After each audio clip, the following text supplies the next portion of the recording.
this is Telegraph Avenue along here. Broadway is in that direction. And City Hall is over here.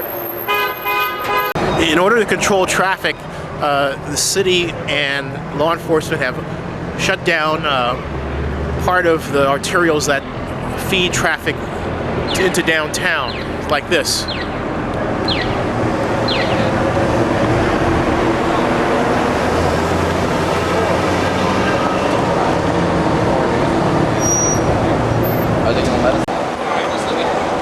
That's 17th Street. This is Telegraph along here.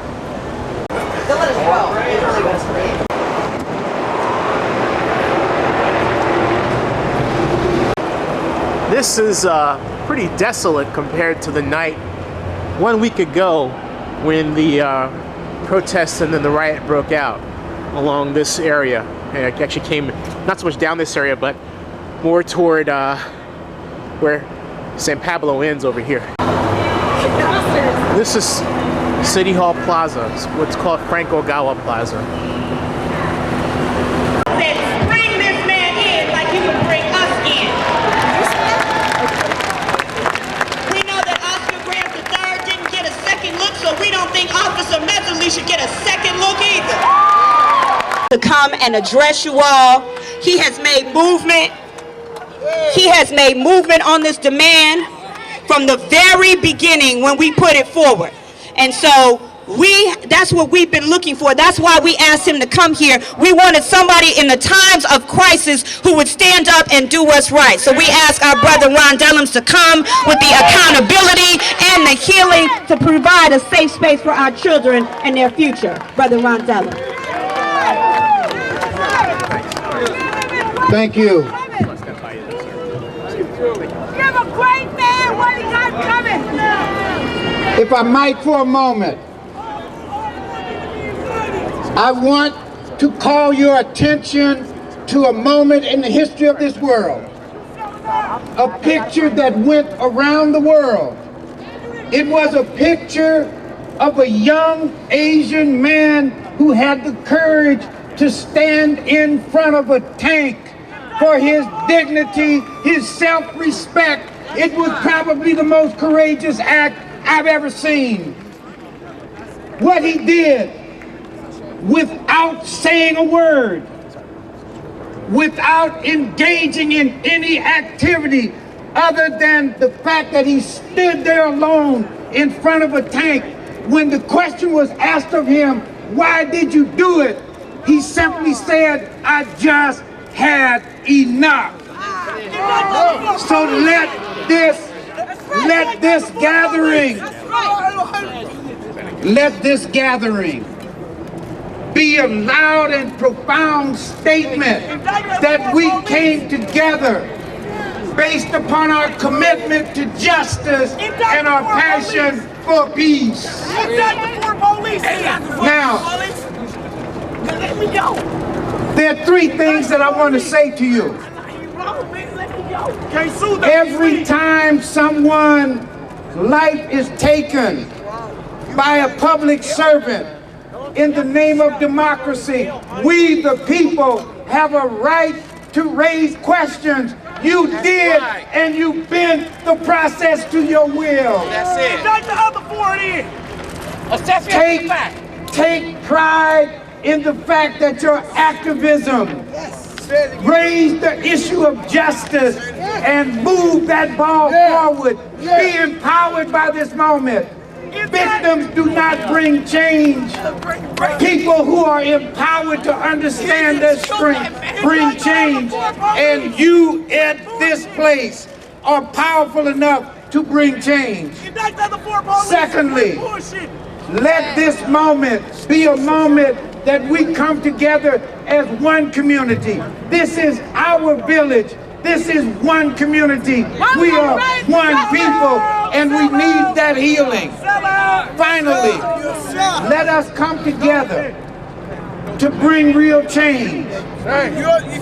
Everybody can jump up and down and scream and yell, but you and I must come together to change this community because too many people are dying. We cannot be selective in our outrage. Thousands of young men of color are dying all over America, and it's time for it to end. Let's be that strong. So come together, my friends. Change is necessary, and you have that power. Thank you very much. Got somebody working on our behalf. You know, we need to recognize I think with respect to Bay Area Brooks. Rapid Transit, some people have said that they think we need to have a citizen accountability mechanism that's tied to the Bay Area Rapid Transit, so that anytime there there's inappropriate behavior, that there's a citizen mechanism that would allow people to engage in that process. But you know what, I think at the end of the day, we need to step back and look at the whole question of the use of lethal force in our community, how we respect human life, you know, because if we're going to be a peaceful society, if we're going to talk about nonviolence as a way of life, then I really think at some point we need to start looking at the fundamental ways in which we engage with each other with respect to enforcement, how we use force, when we use force. You know, this is an opportunity for the community to engage in a very important conversation, a conversation that I don't think we really had. Will that become a directive for the Oakland Police? Did you call for the Oakland Police to investigation? You want the Oakland Police to investigate now its tactics? Well, we always need to be in the process of looking at ourselves, engaging in self-examination. And my view is that we need to look at the whole issue of the use of deadly force. When is that appropriate? We need to talk about that very significantly, because anytime someone in the public arena takes a life, they're essentially taking that life in the name of community in a democracy. And so I think community now needs to begin to talk about what they are able to tolerate and not able to tolerate. That's a mature conversation that needs to go on in the context of a democracy. And I'm responsive to that. I think it's important for us in the training of police to talk about restraint, to talk about respect for human life, because anytime you point a weapon at someone, the potential for the loss of life becomes very, very high. So I think all of us have to be willing to step back and rethink these matters, okay? I believe in that. I mean, I go way back in that respect. And the sad part about it is, here we are, 40, 50 years later, still talking about the same thing. Well, we should not have to be 40 or 50 years down the road still talking about the same thing. So maybe if the community is now focused on this tragic death, then how do we then move to really talk about a broader conversation about our respect for human life and the use of force in a civilized society? Okay?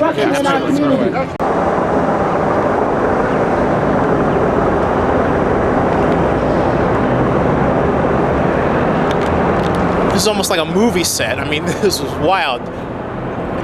I'd swear that, you know, this was a movie set. I've never seen this part of Oakland like this in my life.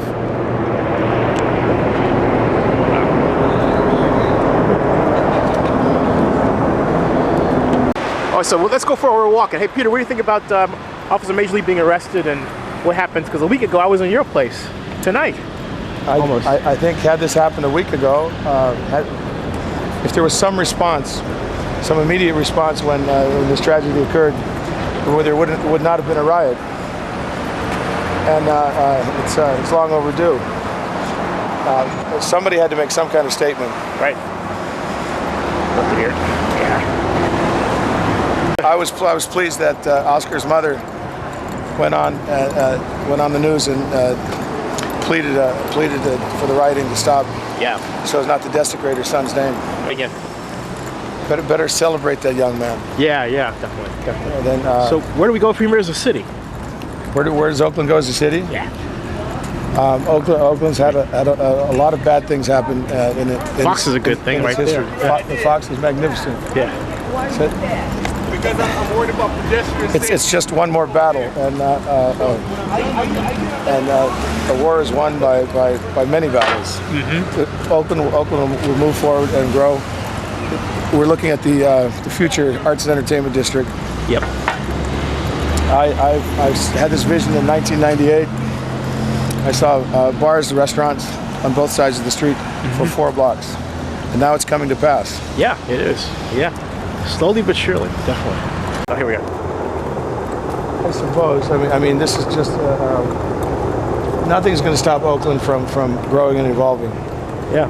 And I see nothing but a good and strong future. And check out Cafe Van Cleef, right? Oh, Cafe Van Cleef is the heart and soul of Oakland. It's the essence of Oakland. I agree. Yeah.